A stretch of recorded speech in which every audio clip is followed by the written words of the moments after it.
Assalamualaikum warahmatullahi wabarakatuh. Selamat malam teman-teman. Salam sejahtera bagi kita semua. Semoga teman-teman dalam keadaan sehat walafiat, serta kita dijauhkan dari segala musibah maupun mara bahaya. Sistem biaya adalah organisasi dari formulir, catatan, dan laporan yang terkoordinasi yang bertujuan untuk melaksanakan kegiatan dan merupakan informasi biaya bagi manajemen. Akumulasi biaya adalah suatu cara untuk mengetahui berapa besar biaya yang dikeluarkan untuk suatu produk dan jasa yang menyangkut suatu hal. Jadi, kita bicara bagaimana kita menyusun biaya-biaya yang dibutuhkan untuk menghasilkan suatu produk. Sistem yang dapat digunakan untuk mengalokasikan dan membebankan biaya kegiatan produksi ada dua. Pertama, sistem biaya sesungguhnya historis, kemudian sistem biaya ditentukan di muka atau biaya standar. Di mana sistem biaya sesungguhnya atau historis adalah suatu sistem dalam pemberian harga pokok, produk, atau pesanan atau jasa pada saat biaya tersebut sudah terjadi atau biaya yang sesungguhnya dinikmati. Rincian hasil baru akan dilakukan apabila semua operasi sudah selesai pada periode akuntansi bersangkutan. Kemudian untuk sistem biaya ditentukan di muka atau biaya standar adalah suatu sistem dalam pemberian harga pokok kepada produk atau pesanan atau jasa diskan besar harga pokok yang ditentukan di muka sebelum suatu produk atau jasa dikerjakan. Jadi dengan dua sistem ini kita bisa mengetahui bagaimana nanti biaya yang dikeluarkan oleh perusahaan. Penentuan harga pokok adalah bagaimana memperhitungkan biaya kepada suatu produk atau pesanan atau jasa yang dapat dilakukan dengan cara memasukkan seluruh biaya produksi atau hanya memasukkan unsur biaya produksi variabel saja. Dengan dua cara ini kita bisa mengetahui berapa harga pokok dari suatu produk. Pertama ada metode kalkulasi biaya penuh atau full costing, di mana suatu metode dalam penentuan harga pokok suatu produk dengan memperhitungkan semua biaya produksi, seperti biaya bahan baku langsung, kemudian tenaga kerja langsung, biaya overhead pabrik variabel, dan biaya overhead pabrik tetap.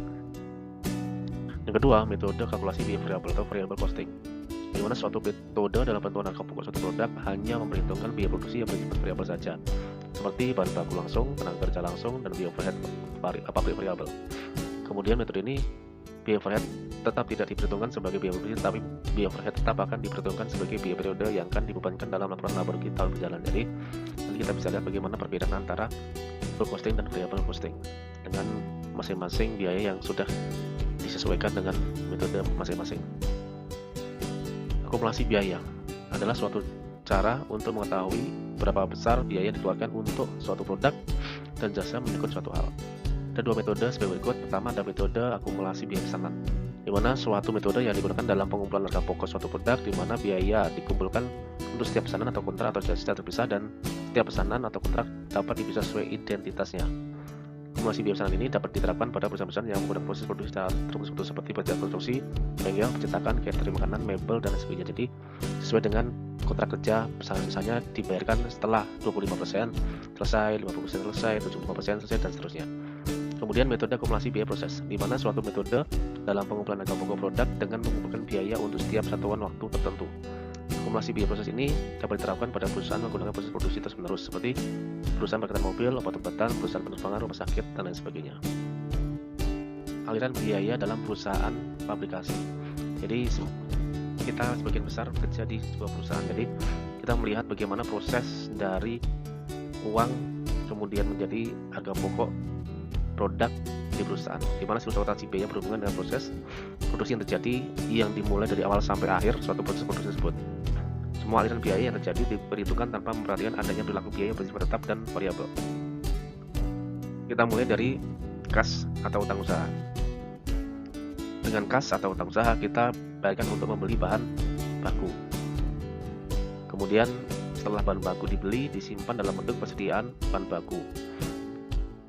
Dari persediaan bahan baku diminta untuk atau digunakan untuk barang dalam proses atau WIP atau work in process, bahan baku langsung, tenaga kerja langsung, overhead dibebankan.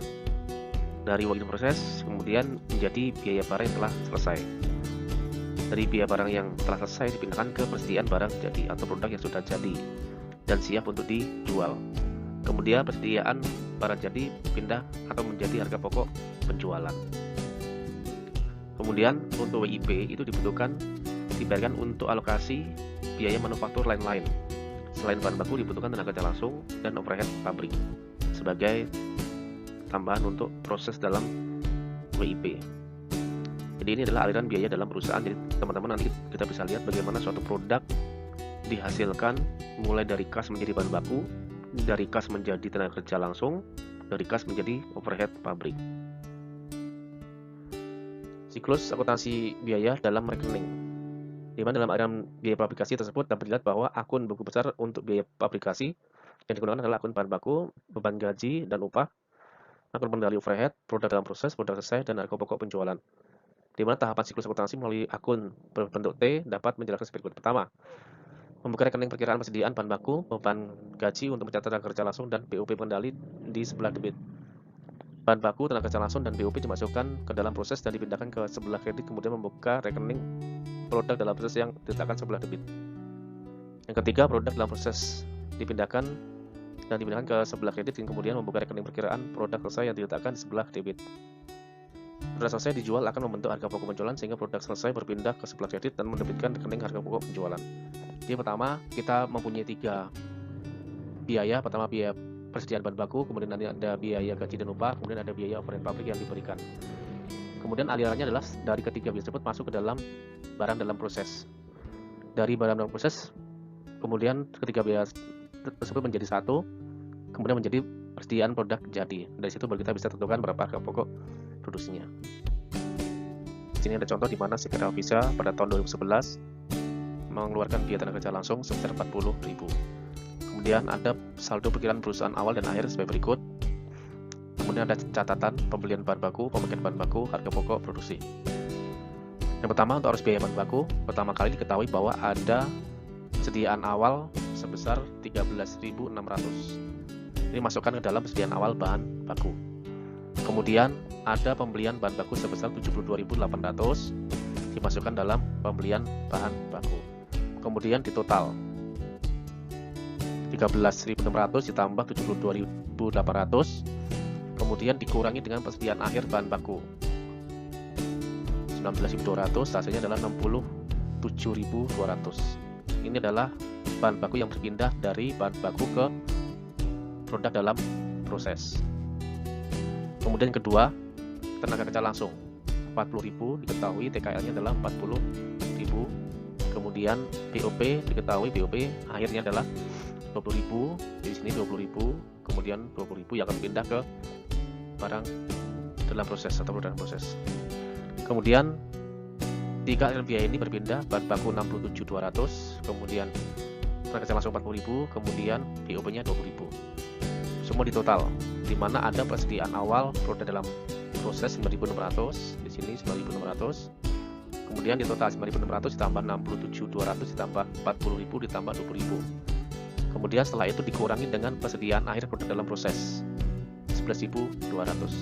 Hasilnya adalah 125.600. Kemudian dari persediaan dalam proses itu akan dipindah ke produk selesai. Di mana diketahui ada produk jadi 22.400. Kemudian ditambah biaya dari produk dalam proses 125.600. Kemudian dikurangi dengan persediaan akhir produk jadi 36.000. Kemudian hasilnya adalah Rp112.000. Kemudian angka ini menjadi harga pokok penjualan. Jadi setelah diketahui 112.000 ini menjadi harga pokok penjualan. Kemudian untuk perhitungan bahwa rumusnya adalah di mana persediaan awal ditambah pemasukan, hasilnya total, kemudian dikurangi persediaan akhir, kemudian ini transfer. Ini untuk menghitung tadi seperti bahan baku, tenaga kerja langsung, BOP, produk dalam proses, persediaan produk selesai. Kemudian baru akan diketahui berapa harga pokok penjualannya. Setelah dibuat arus biaya, kita lanjutkan untuk membuat jurnal yang diperlukan. Yang pertama, jurnal pengembangan biaya kepada produk. PDB atau produk dalam proses, BBL bahan baku langsung Rp67.200, kemudian TKL tenaga kerja langsung Rp40.000, kemudian BOP atau biaya overhead pabrik Rp20.000. Terhadap beban gaji dan upah Rp40.000, bahan Rp67.200, BOP Rp20.000. Jurnal untuk mencatat pengembangan biaya bahan tenaga kerja langsung dan biaya overhead pabrik menjadi produk dalam proses atau PDB. Kemudian jurnal produk selesai. Persediaan produk selesai 125.600. Kemudian terhadap persediaan produk dalam proses 125.600. Jurnal untuk mencatat PDB produk dalam proses, bahan, kemudian TKL dan BOP dimasukkan dalam proses dan membentuk produk selesai. Kemudian jurnal harga pokok penjualan, di mana harga pokok penjualannya adalah 112.000, kemudian produk selesainya 112.000. Jurnal jurnal untuk mencatat harga pokok produk selesai. Kemudian jurnal penjualan, kas 112.000, kemudian penjualan 112.000, jurnal untuk mencatat penjualan produk selesai secara tunai. Demikian materi yang bisa saya sampaikan. Selanjutnya teman-teman diminta untuk mengerjakan latihan 1. Nanti hasilnya bisa dalam bentuk foto, kemudian diupload ke link quiz yang nanti saya akan bagikan di grup. Sekian dan terima kasih dari saya. Selamat malam. Wassalamualaikum warahmatullahi wabarakatuh.